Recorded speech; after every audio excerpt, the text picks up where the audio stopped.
Mais qui serait alors l'auteur de ce meurtre? Pat Brown ne voit qu'un seul homme. Le ravisseur de Cléopâtre. Un seul homme exerçait son contrôle sur la scène du crime. Oui, je dirais qu'Octave est un excellent suspect. Octave est le suspect numéro 1 de la mort de Cléopâtre. Pour vérifier que son profil correspond bien à celui d'un assassin, Pat Brown va devoir percer à jour l'âme de celui qui a conquis l'Égypte et vaincu Cléopâtre. Petit-neveu de Jules César, Octave est le légataire de ses biens. Mais il a également hérité de ses ambitions politiques. Transformer la République romaine en une dictature, placée sous l'autorité d'un seul chef autocratique, lui-même. Son projet était d'acquérir un pouvoir absolu. Il voulait s'attribuer tous les honneurs et titres auxquels il pouvait prétendre. Un obstacle se pose en travers de son chemin, un homme qui a lui aussi l'ambition de régner seul sur Rome, Marc-Antoine. Après la mort de César, Marc-Antoine gouverne l'Empire romain d'Orient, tandis qu'Octave avait la maîtrise de sa partie occidentale. Mais le rêve de Marc-Antoine nécessite un financement. À l'instar de César avant lui, il entame alors une liaison avec Cléopâtre. Une arme toute trouvée pour Octave, qui se livre contre eux à une campagne de diffamation féroce.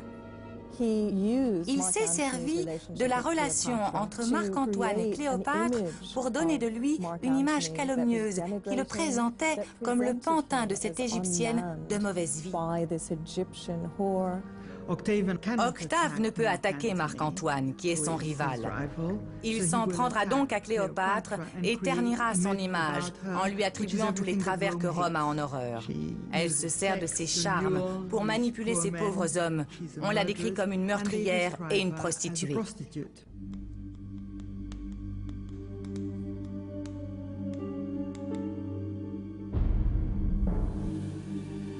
Leur affrontement finit par se transformer en une guerre pour la maîtrise de l'Empire romain. Jouant de Cléopâtre comme d'un pion sur un échiquier, Octave mesure chacun de ses coups. Lorsque Octave ouvre les hostilités, il choisit de le faire contre Cléopâtre. Et il en fait ainsi une guerre dirigée contre une reine étrangère plutôt que contre un autre général romain.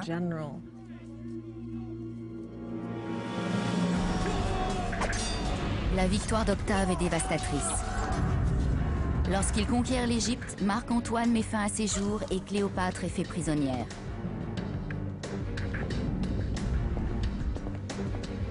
L'Empire romain lui appartient. Le profil d'Octave commence à prendre forme. C'est un excellent stratège. Il essaie de l'éliminer petit à petit. Au dernier jour de la vie de Cléopâtre, le voilà à Alexandrie. Il a pris possession du mausolée et il va maintenant dicter sa loi et arriver à ses fins.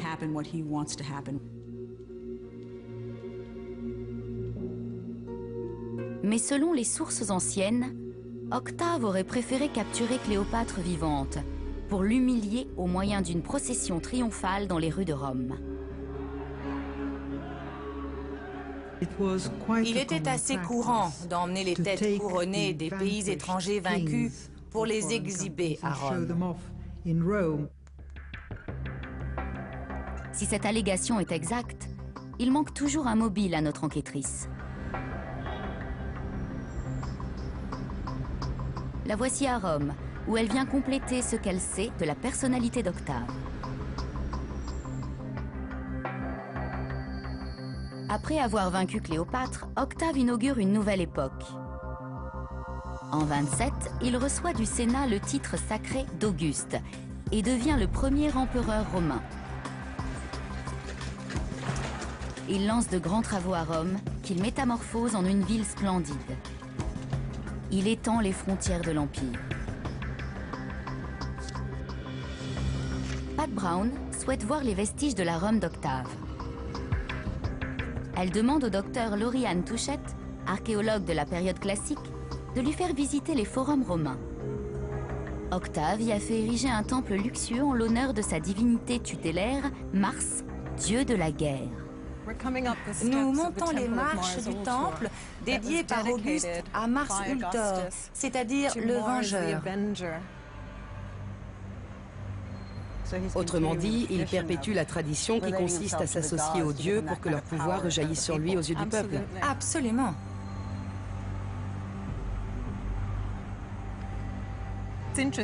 Il est à noter que juste après l'arrivée d'Octave à Rome, l'une de ses premières décisions est d'organiser des jeux. Les jeux ouverts, une comète apparaît dans le ciel. Octave a pu l'identifier à César, qui en effet était un dieu.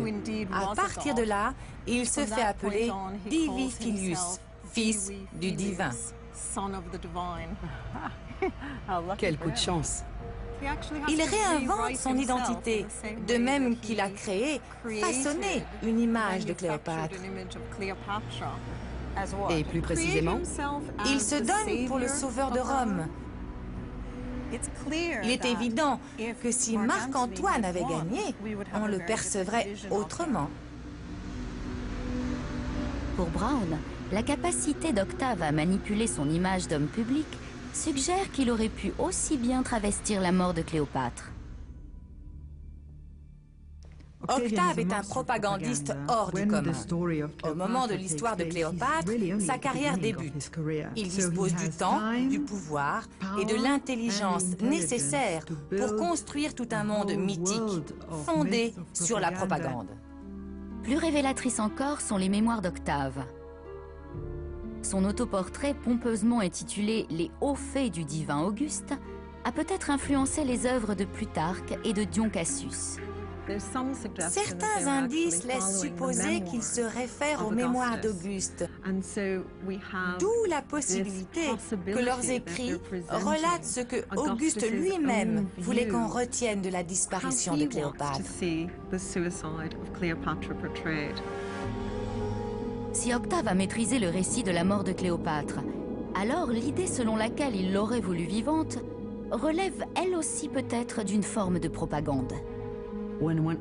Quand on analyse les enjeux, on s'aperçoit d'une chose très surprenante.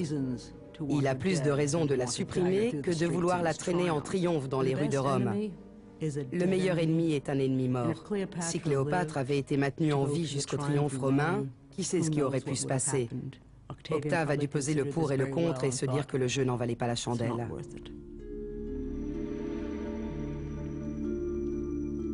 Octave a toute l'attitude pour agir. Cléopâtre est sa prisonnière. Il est par ailleurs en mesure d'influencer les écrits qui témoigneront. Mais a-t-il un mobile pour commettre un crime de sang-froid? À tout meurtre, il faut une raison. On n'agit pas sans mobile. Même ce qu'on appelle un crime gratuit n'est jamais gratuit, c'est seulement qu'il échappe à notre entendement. Pat Brown estime que son enquête a jeté le doute sur la version officielle de la mort de Cléopâtre. Un suicide dû à une morsure d'aspic. Elle a même exclu l'hypothèse d'un suicide par empoisonnement. Cléopâtre aurait, selon elle, été victime d'un assassinat dont elle soupçonne Octave d'être l'auteur. Elle recherche le dernier indice qui constituerait le mobile du meurtre. De retour en Égypte, la voilà devant un monument dont elle espère tirer la pièce manquante de l'énigme.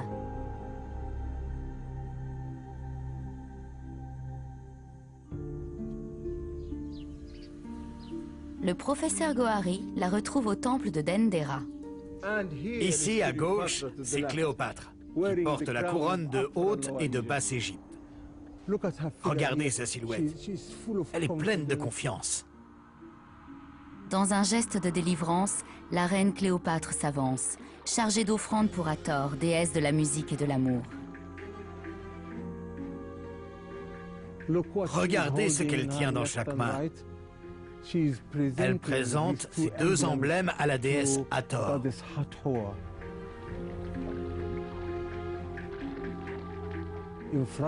Devant elle, son fils Césarion, portant lui aussi la couronne de Haute et Basse-Égypte. C'est lui alors.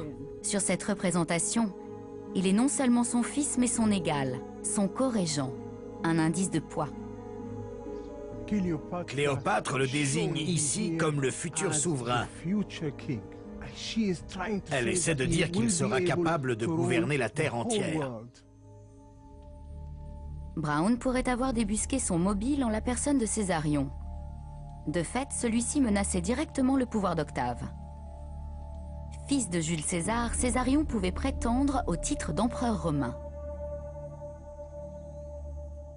Elle associe Césarion à son règne, en le destinant à la remplacer en tant qu'héritier légitime de César. L'enfant constitue une menace pour Rome. Cléopâtre à elle seule en est une, bien sûr, mais l'enfant est d'autant plus gênant qu'il est le descendant direct de Jules César, qui n'a pas eu d'autre enfant. Du point de vue de Pat Brown, Octave ne s'arrêterait devant rien pour éliminer Césarion et sa mère. À regarder cette scène, je comprends quelle menace devait représenter Cléopâtre. C'était une femme qui ne se laissait pas facilement acheter, qui n'allait pas céder sa place. Elle se voyait régner avec son fils sur un empire immense. Elle serait toujours une source d'irritation pour Octave. Le sort de Césarion ajoute une note glaçante au récit. À peine quelques jours avant l'arrivée d'Octave à Alexandrie, Cléopâtre envoie son fils âgé de 17 ans en Éthiopie.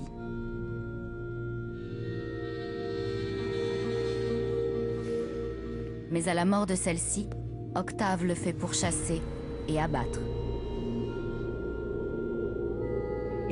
Il est intéressant de remarquer que nos sources négligent le meurtre de Césarion. Ce n'est pas considéré comme un fait important. Là encore, à mon sens, on a affaire à un effet de la propagande d'Auguste et de sa capacité à réécrire l'histoire a posteriori.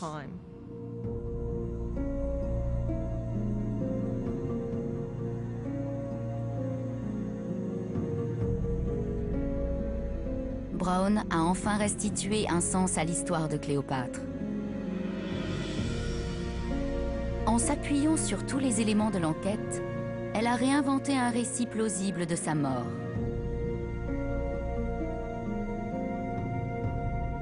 Non pas la version historique officielle, mais la sienne.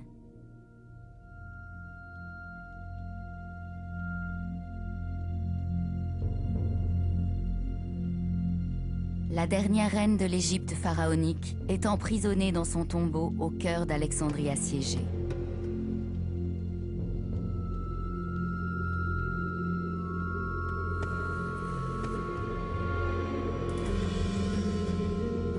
Son fils est déjà mort. Octave est confronté à un choix difficile. Soit il la maintient en vie et s'offre un triomphe à Rome, soit il la tue et fait disparaître la menace qui pèse sur sa vie et son avenir. C'est le véritable objectif qu'il poursuit. C'est la raison pour laquelle il choisit de l'assassiner plutôt que de la ramener à Rome.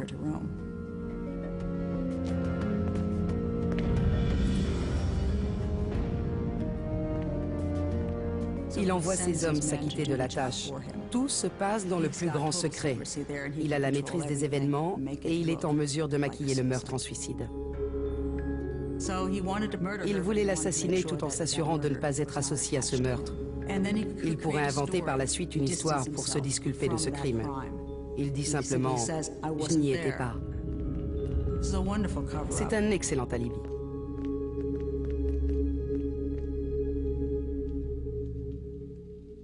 Cette version du décès de Cléopâtre rétablit-elle une vérité de l'histoire? Résistera-t-elle à l'examen des experts? Nicole Dweck s'est penchée sur ce dossier. Les conclusions de Pat Brown méritent sans doute plus d'attention. Son travail pourrait inspirer des chercheurs, comme moi, pourquoi pas. Je suis convaincu, en tout cas, que la véritable histoire ne correspond pas au récit officiel. Elle n'était pas le genre de femme à se laisser faire. Elle avait toujours le regard tourné vers l'avenir. À mon avis, elle est morte autrement qu'on ne le dit. Enfin satisfaite, Pat Brown peut refermer le dossier de Cléopâtre. Pour elle, celle qu'on tient pour la suicidée la plus célèbre de l'histoire a été brutalement assassinée. Plus de 2000 ans se sont écoulés depuis la mort de Cléopâtre. Il n'empêche, je crois qu'il s'agit d'un meurtre et que nous avons trouvé l'assassin. Cléopâtre disparaît à 39 ans. C'était la dernière reine d'une civilisation glorieuse. Au bout de 3000 ans, l'Empire égyptien touche à sa fin. Avec sa mort, Octave absorbe l'Égypte dans son nouvel empire. Néanmoins, la reine aurait pu gagner la guerre. Et par une ironie du sort, la propagande d'Octave a donné naissance à un mythe. L'histoire de sa vie extraordinaire et de sa fin tragique a inspiré nos plus grands artistes. Si Cléopâtre avait survécu, imaginons combien le cours de l'histoire en eût peut-être été changé.